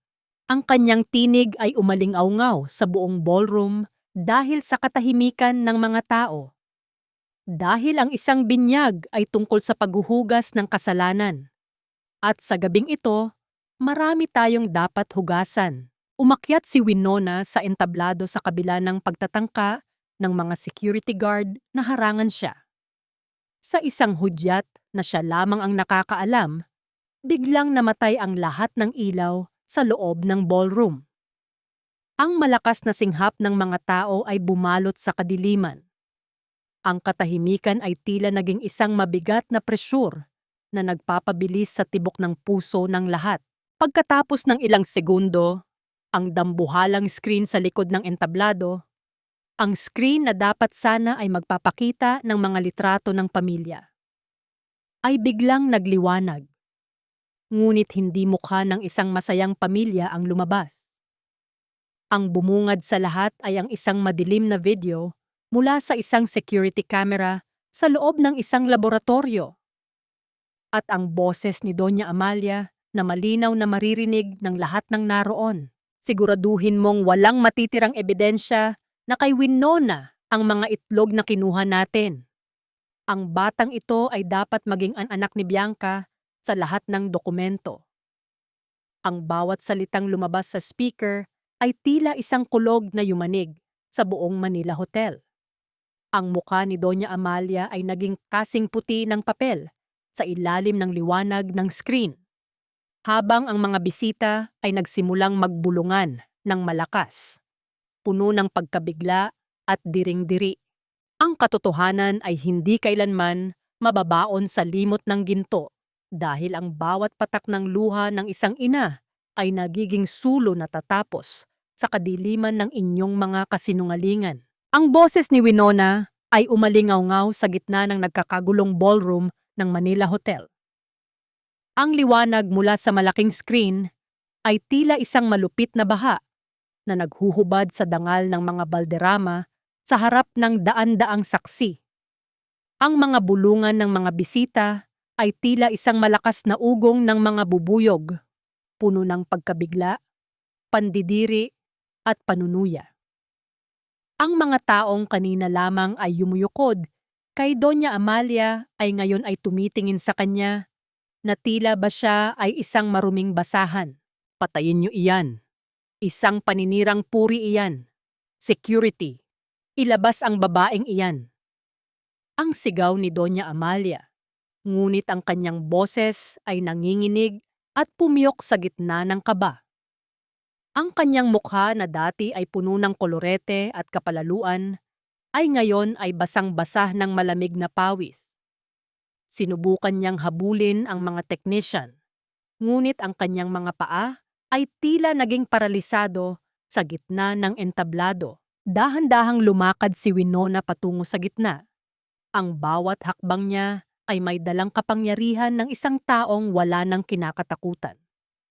Tumingin siya sa screen na ngayon ay nagpapakita ng DNA test result. Ang 99.9% na katunayan na ang sanggol na karga ni Tristan ay kanyang sariling dugo at laman. "Iyan ang inyong pag-asa, hindi ba, Mama?" Tanong ni Winona sa isang tinig na kasing talas ng isang bagong hasang scalpel. Isang buhay na ninakaw, isang karapatang binaluktot. Ginamit niyo ang ospital, ang medisina, at ang pangalan ng Diyos para lang pagtakpan ang inyong kasakiman.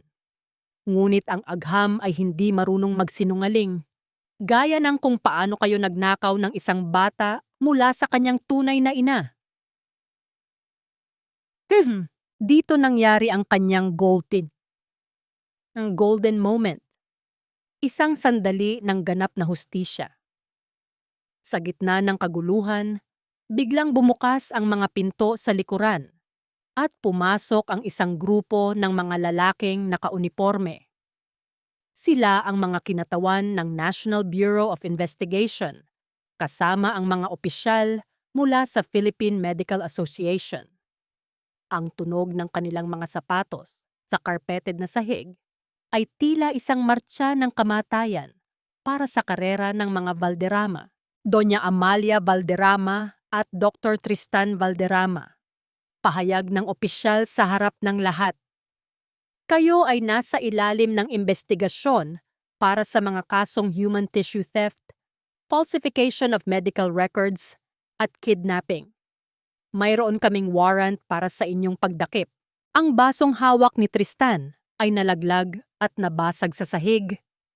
Ang mga piraso ng kristal ay nagkalat sa paligid ng kanyang mga paa, tila sumisimbolo sa kanyang sariling buhay. Sa takot na mawala ang lahat, biglang bumitaw si Bianca sa kanyang pag-arte bilang reyna. Lumuhod siya sa harap ni Winona, umiiyak at nanginginig. "Winona, patawarin mo ako. Pinilit lang nila ako. Sabi nila ay kailangan lang nila ng matris ko para sa tagapagmana. Wala akong kinalaman sa pagnanakaw ng itlog mo." Ang pagsusuka ni Bianca ng katotohanan upang iligtas ang sarili, isang pagtataksil sa kanyang mga kakampi na lalong nagpabaon kay Tristan at Amalia. Tumingin si Winona kay Bianca ng may halong awa at diring-diri. Hindi siya sumagot. Sa halip, lumapit siya kay Tristan at dahan-dahang kinuha ang sanggol mula sa nanginginig nitong mga bisig. Sa sandaling madama ni Winona ang init ng kanyang anak, ang lahat ng galit niya ay tila panandaliang napalitan ng isang banal na katahimikan. Isinandal niya ang bata sa kanyang dibdib. Pinoprotektahan ito mula sa mga flash ng kamera at sa ingay ng paligid. "Winona, huwag mong gawin ito!" sigaw ni Doña Amalia habang hinahawakan siya ng mga pulis. "Ang batang iyan ang kinabukasan ng aming kumpanya. Hindi mo siya pwedeng dalhin sa tondo. Mabubulok siya sa hirap." Tumigil si Winona sa dulo ng entablado at lumingon sa huling pagkakataon. Ang kanyang mga mata ay nagliliyab sa panalo at kapayapaan. "Ang kinabukasan ng aking anak ay hindi kailanman magiging bahagi ng isang mundong binuo sa kasinungalingan, Amalia," bulong ni Winona. Sapat na upang marinig ng lahat. "Mas pipiliin ko ang hirap na may dangal kaysa sa yaman ninyong ninakaw mula sa puso ng isang ina. Tapos na ang inyong paghahari." Habang inilalabas ng mga awtoridad ang pamilya Valderrama sa gitna ng kahihiyan, naglakad si Winona palabas ng ballroom, bitbit ang kanyang anak at ang kanyang nabawing kaluluwa. Ang bawat tao sa kanyang paligid ay tumahimik, nagbibigay daan sa isang reynang nanggaling sa putik, ngunit ngayon ay may korona ng katotohanan. Ang bawat pader na itinayo sa ibabaw ng kasinungalingan ay itinakdang gumuho at sa ilalim ng mga gumuhong bato, tanging ang katotohanan ang mananatiling nakatayo ng matatag. Ang sumunod na mga araw pagkatapos ng gabi sa Manila Hotel ay tila isang malakas na bagyo na dumaan sa lungsod. Ngunit sa pagkakataong ito, ang hanging humahagupit ay hindi nagdala ng ulan, kundi ng katarungan. Ang balita tungkol sa pamilya Valderrama ay kumalat na parang apoy sa lahat ng pahayagan at social media. Ang mga titulong "Dangal ng Medisina" na dati ay nakadikit sa kanilang pangalan ay napalitan ng mga salitang magnanakaw ng buhay, at kriminal ng agham. Nakatayo si Winona sa labas ng presinto. Ang kanyang anak ay mahimbing na natutulog sa loob ng isang baby carrier na nakadikit sa kanyang dibdib. Narinig niya ang ingay ng mga kamera at ang sunod-sunod na tanong ng mga reporters sa labas. Ngunit para sa kanya, ang tanging mahalagang tunog ay ang regular na paghinga ng kanyang anak. Ang katahimikan sa loob ng kanyang puso ay isang bagay na matagal na niyang hindi naramdaman. Isang kapayapaang hindi nabibili ng kahit anong ginto. Sa loob ng selda, nakita niya si Doña Amalia at Tristan. Ang matanda ay wala na ang kanyang mamahaling perlas. Ang kanyang buhok ay gulo-gulo at ang kanyang muka ay tila tumanda ng 10 taon sa loob lamang ng isang gabi. Si Tristan naman ay nakaupo sa isang sulok, nakatitig sa kawalan. Ang kanyang mga kamay ay nakaposas. Mga kamay na dati ay ginamit niya para manipulahin ang buhay ni Winona. "Winona, mag-usap tayo!" Ang sigaw ni Doña Amalia nang makita siya sa likod ng mga rehas. Ang kanyang tinig ay wala na ang awtoridad, kundi puno na ng desperasyon. "Isipin mo ang pangalan ng pamilya. Kapag nakulong kami, mawawalan ng halaga ang kumpanya. Mawawalan ng mana ang anak mo. Bawiin mo ang demanda." Para sa bata, dito nangyari ang kanyang golden moment. Isang sandali ng matinding katatagan. Hindi lumapit si Winona sa mga rehas. Nanatili siyang nakatayo sa gitna ng silid, malayo sa dumi at puot ng mga taong ito. Hinaplos niya ang likod ng kanyang anak. Ang kanyang mga mata ay walang bakas ng galit, kundi puno ng isang malamig na pagkilala sa katotohanan. "Ang mana na ibibigay ko sa aking anak, Amalia, ay hindi mga share sa kumpanya o mga gintong alahas." Mahinahong sagot ni Winona. Ang kanyang boses ay tila isang malumanay na hanging umiihip sa isang hardin.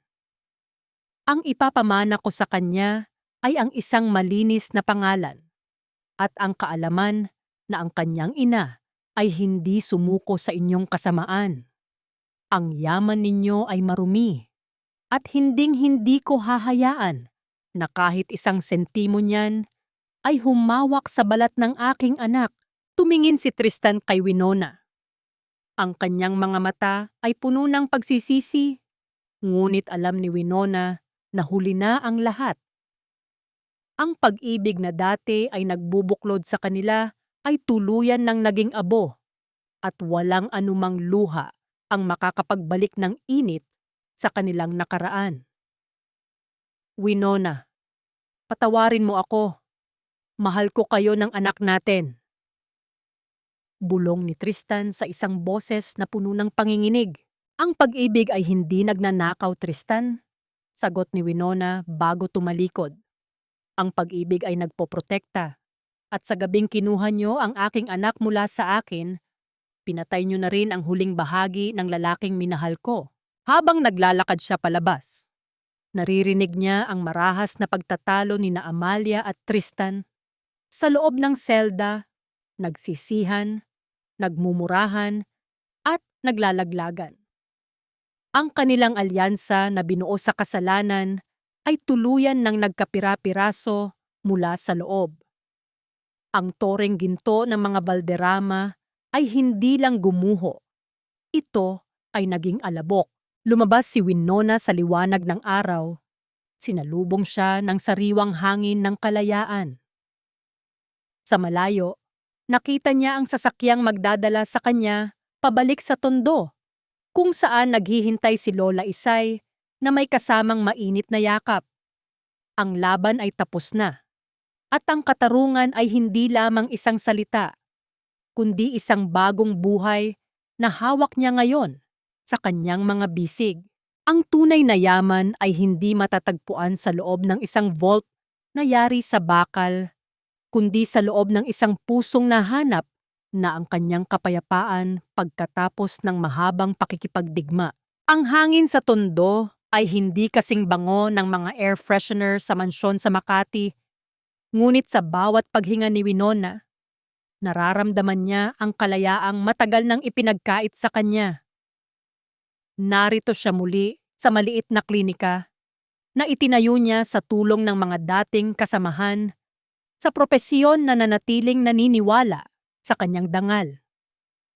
Ang pader ay hindi gawa sa marmol, kundi simpleng semento na pininturahan ng kulay ng bukang liwayway. Dito, ang bawat pasyenteng pumapasok ay hindi tinitingnan ayon sa kapal ng kanilang pitaka, kundi ayon sa pangangailangan ng kanilang kalusugan. Bago niya simulan ang kanyang araw, nagpasya si Winona na gawin ang huling bagay na maglalagay ng tuldok sa kanyang madilim na nakaraan. Nagtungo siya sa piitan kung saan nananatili si Tristan. Sa likod ng makapal na salamin, nakita niya ang lalaking dati ay itinuring niyang mundo. Si Tristan ay nakasuot ng kulay kahel na uniforme. Ang kanyang mga balikat ay nakayuko at ang kanyang mga mata ay wala ng ningning. Wala na ang mapagmataas na tagapagmana ng mga Valderrama. Ang natira na lamang ay ang anino ng isang taong nawalan ng kaluluwa dahil sa kasakiman. Winona, mahinang tawag ni Tristan. Ang kanyang boses ay nanginginig habang hinahawakan ang salamin. Salamat at dumalaw ka. Araw-araw kong iniisip kayo ng anak natin. Patawarin mo ako kung bibigyan mo lang ako ng pagkakataon. Babawi ako paglabas ko rito. Tiningnan ni Winona si Tristan nang may malalim na pag-unawa, ngunit wala na itong kasamang sakit o poot. Ang pag-ibig na dati ay nagpabulag sa kanya ay tuluyan ng napalitan ng isang malinis na pagtanggap. Dito nangyari ang kanyang golden moment, isang sandali ng ganap na pagpapakawala. Dahan-dahang inilabas ni Winona ang kanyang wedding ring mula sa kanyang bulsa. Ang brilyante nito ay kumikinang pa rin sa ilalim ng ilaw ng presinto. Ngunit para sa kanya, ito ay isa na lamang piraso ng malamig na bato. Inilapag niya ang singsing sa ibabaw ng maliit na mesa sa harap ng salamin. Hindi ako naparito para makinig sa iyong mga pangako, Tristan. Mahinahong sagot ni Winona. Ang kanyang tinig ay kasing linaw ng kristal. Naparito ako para ibalik ang huling bagay na nag-uugnay sa akin sa iyong pangalan. Ang pagpapatawad ko ay hindi nangangahulugan na maaari tayong bumalik sa dati.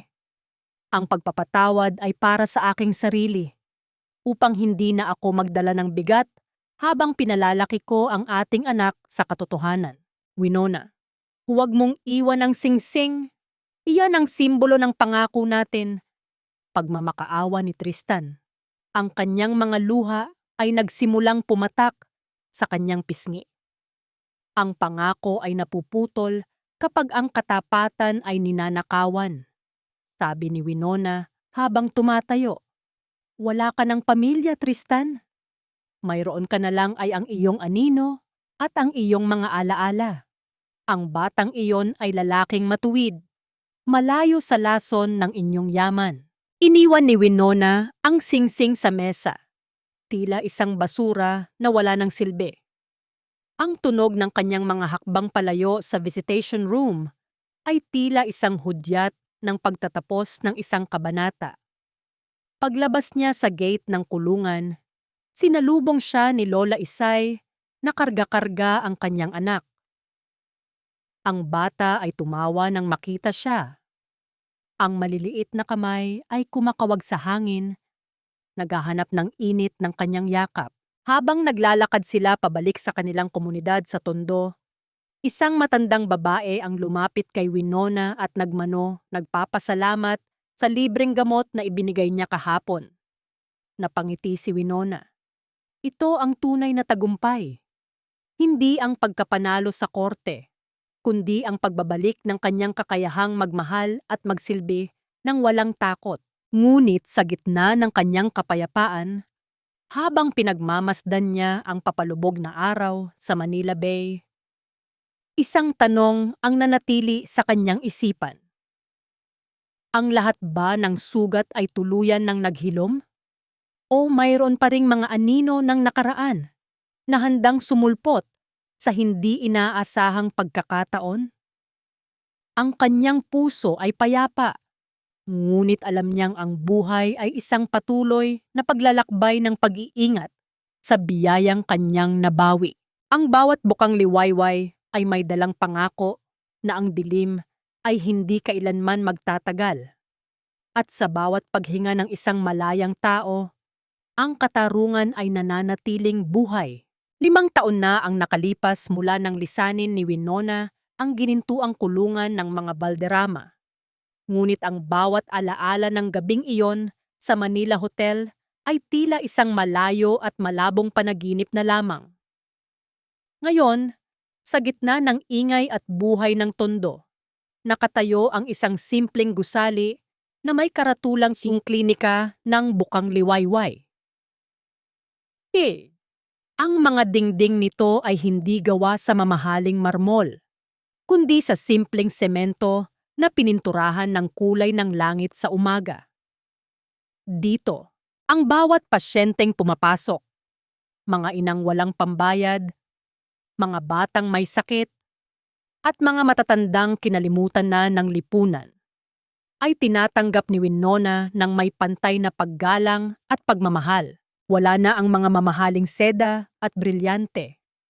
Ang suot ni Winona ay isang simpleng puting uniforme ng doktor. Ang kanyang buhok ay maayos na nakatali at ang kanyang mga mata ay wala na ang bakas ng takot. Ang bawat pawis na pumapatak sa kanyang noo habang tinutulungan ang isang mahirap na ina ay tila mga butil ng dangal na mas mahalaga pa kaysa sa anumang yaman ni Doña Amalia. Doktora Winona, maraming salamat po. Kung hindi dahil sa inyo, baka hindi na nakaligtas ang bunso ko, sabi ng isang babaeng may bitbit na basket ng mga sariwang prutas. Ang tanging pambayad na kaya niyang ibigay. Ngumiti si Winona at hinawakan ang kamay ng babae. Walang anuman, Aling Marta. Ang mahalaga ay ligtas na ang bata. Iyan ang tanging bayad na kailangan ko. Dito nangyari ang kanyang golden moment. Isang sandali ng payapang katarungan. Sa labas ng klinika, nakita niya si Lola Isay na nakaupo sa isang tumba-tumba. Pinapanood ang isang 5 taong gulang na batang lalaki na masayang naglalaro sa ilalim ng puno ng mangga. Ang bata na pinangalanan niyang Liam ay lumaking matalino at masigla. Habang tumatakbo ang bata, bahagyang nalantad ang likod ng kanyang leeg. Ang markang hugis pakpak ng ibon ay naroon pa rin, kulay pula at tila nagniningning sa ilalim ng sikat ng araw. Iyon ang selyo ng kanilang lahi, ang marka ng mga santos na hindi kailanman mabubura ng kahit anong kasinungalingan. Mama! Mama, tignan mo ang drawing ko! Sigaw ni Liam habang tumatakbo patungo kay Winona. Ipinakita ng bata ang isang papel kung saan may nakaguhit na malaking ibon na lumilipad sa ibabaw ng mga ulap. Ang boses ng kanyang anak ay tila pinakamasarap na musika sa pandinig ni Winona. Isang tunog na nagpapaalala sa kanya na ang lahat ng pasakit na dinaanan niya ay may katumbas na himala. Sa gitna ng ligaya, isang lumang pahayagan ang nakapatong sa mesa ng klinika. Ang headline ay tungkol sa tuluyang pagbagsak ng Valderrama Medical Group at ang hatol na habambuhay na pagkabilanggo para kay Doña Amalia at Tristan dahil sa mga krimen laban sa sangkatauhan at maling gawain sa medisina. Si Bianca naman ay balitang nawawala at nagtatago pagkatapos samsamin ng gobyerno ang lahat ng kanyang nakaw na yaman. Wala nang natira sa Toreng Ginto kundi ang mga abo ng kahihiyan. Ngunit ang kapayapaan ni Winona ay bahagyang nagambala nang lumapit si Lola Isay sa kanya. May hawak na isang puting sobre na walang pangalan ng nagpadala. Ang selyo nito ay pamilyar. Ito ang selyo ng isang kilalang law firm sa ibang bansa. Anak, may dumating na sulat para sa iyo, para sa iyo. Ngayon lang ito dinala ng kartero. Sabi ni Lola Isay na may bahid ng pag-aalinlangan sa kanyang boses. Dahan-dahang binuksan ni Winona ang sobre. Ang kanyang puso ay nagsimulang tumibok ng mabilis. Sa loob, may isang maliit na susi at isang maikling sulat na nakasulat sa Tagalog. Ang katarungan ay hindi natatapos sa pagkakulong ng mga kaaway. May isang bahagi ng iyong nakaraan na kailangan mo pang bawiin upang maging buo ang iyong kinabukasan. Magkita tayo sa lumang bahay bakasyunan sa Tagaytay. Sino ang nagpadala ng sulat na ito? At ano pa ang lihim na itinatago ng mga Valderrama na hindi pa nabubunyag sa korte? Ang kapayapaang pinaghirapan ni Winona sa loob ng 5 taon ay tila muling sinusubok ng isang misteryong naghihintay sa kanya sa tuktok ng bundok. Tiningnan niya ang kanyang anak, pagkatapos ay ang susi sa kanyang kamay.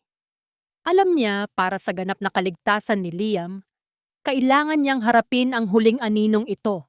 Ang malamig na simoy ng hangin sa Tagaytay ay tila isang malambot na haplos sa pisngi ni Winona habang nakatayo siya sa harap ng isang lumang bahay bakasyunan na yari sa puting kahoy at bato. Malayo ito sa ingay ng tondo at mas lalong malayo sa nakakasakal na karangyaan ng mansyon sa Makati. Hawak niya ang maliit na susi, ang tanging bagay na nagdala sa kanya rito upang harapin ang huling anino ng kanyang nakaraan. Sa bawat pag-ikot ng susi sa loob ng kandado, narinig niya ang mahinang pagpihit ng bakal. Isang tunog na tila nagpapahiwatig ng pagbubukas ng isang lihim na matagal nang ibinaon sa limot. Pagpasok niya sa loob, ang amoy ng lumang papel at tuyong kahoy ay sumalubong sa kanya. Ngunit hindi alikabok ang kanyang nakita, kundi isang silid na puno ng mga alaala ng isang taong matagal na niyang kinalimutan. Ang kanyang sariling ama sa ibabaw ng isang lumang mesa. Nakita niya ang isang stethoscope na may ukit ng pangalang Dr. Manuel Santos. Sa tabi nito ay ang mga orihinal na dokumento ng Klinika ng Bukang Liwayway, ang pangarap ng kanyang ama na ninakaw at sinira ng pamilya Valderrama noong siya ay bata pa lamang. Ang liham na kasama nito ay mula kay Tia Deli na nagpapaliwanag na ang bahay na ito ay lihim na binili at itinago para kay Winona. Gamit ang perang itinabi ng kanyang ama bago ito pumanaw sa pighati. Dito nangyari ang golden moment ng kanyang buong buhay. Hindi lamang niya nabawi ang kanyang anak, nabawi rin niya ang dangal ng kanyang ama. Napasandal si Winona sa pader, ang kanyang mga luha ay dahan-dahang pumatak. Hindi dahil sa sakit, kundi dahil sa isang uri ng kagalakan na tanging ang katarungan ang makakapagbigay. Sa sandaling iyon, ang maliit na Liam ay lumapit sa kanya at niyakap ang kanyang binti. "Mama, bakit ka po umiiyak? May masakit po ba?" Tanong ng bata sa kanyang malambing na tinig. Lumingon si Winona, lumuhod sa harap ng kanyang anak at pinunasan ang kanyang sariling mga mata. "Hindi, Liam. Umiiyak ang mama dahil sa wakas. Wala na tayong kailangang takbuhan. Malaya na tayo. Ang pangalang dala mo ay pangalan ng isang bayani. Ang susing iyon ay hindi lamang nagbukas ng isang lumang pintuan, kundi ito ang huling hakbang ng isang inang nahanap ang kanyang sarili sa gitna ng unos." Sa wakas, ang bawat tibok ng puso ni Winona ay malaya na mula sa anino ng mga Valderrama, at ang bawat hininga niya ay puno na ng amoy ng katotohanan. Mga mahal kong tagapakinig, maraming salamat sa pagsama sa akin sa mahabang paglalakbay na ito. Sa bawat kabanata na ating pinagsaluhan, ramdam ko ang inyong pakikisimpatya sa bawat luhang pumatak sa mga mata ni Winona. Habang binubuo ko ang bahaging kailangang i-deliver ni Winona ang sarili niyang anak nang hindi niya alam na ito ay kanyang dugo at laman. Parang gumuho rin ang aking puso. Doon ko napagtanto na ang pinakamalalim na sugat ay hindi iyong gawa ng isang kaaway, kundi iyong gawa ng mga taong pinagkatiwalaan mo ng iyong buong buhay. Ang kwentong ito ay hindi lamang basta isang imahinasyon. Ito ay hango sa mga totoong hibla ng buhay ng maraming kababaihan na patuloy na lumalaban para sa kanilang dangal at karapatan sa gitna ng mapang-aping mundo. Katulad ng markang hugis pakpak sa leeg ni Liam, ang ating tunay na halaga ay isang selyong hindi kailanman mananakaw ng ginto o kapangyarihan. Maaari tayong ikulong sa hawla ng utang na loob, pero ang puso na marunong magmahal ng totoo ay laging hahanap ng paraan para lumipad pabalik sa kanyang tunay na tahanan. Kung kayo ang nasa kalagayan ni Winona, sapat na ba ang pagkakabilanggo ni na Tristan at Amalia para tuluyan nyo silang mapatawad? O naniniwala kayo na may mga pagkakasala na sadyang hindi na dapat pang bigyan ng pangalawang pagkakataon? Habang pinakikinggan nyo ang pagtatapos na ito, nais kong malaman kung nasaan kayo at ano ang inyong ginagawa.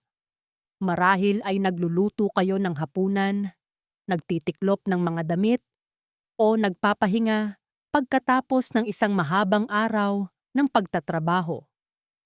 Ibahagi nyo naman sa akin ang inyong mga saloobin o ang sarili niyong kwento ng katatagan sa comment section. Huwag niyo ring kalimutang i-like at i-share ang kwentong ito upang mas marami pa tayong pusong maabot at mabigyan ng inspirasyon. Hanggang sa muli nating pagkikita sa susunod na kwento ng buhay at pag-ibig. Manatiling matatag at laging tandaan na pagkatapos ng pinakamadilim na gabi, laging may bukang liwayway na naghihintay para sa mga hindi sumusuko. Pamagat. Ang marka ng bukang liwayway, ang pagbawi sa ninakaw na buhay. Paalala, ang lahat ng mga karakter at sitwasyon sa kwentong ito ay kathang-isip lamang na nilikha para sa layuning magbigay ng libangan at maghatid ng positibong mensahe.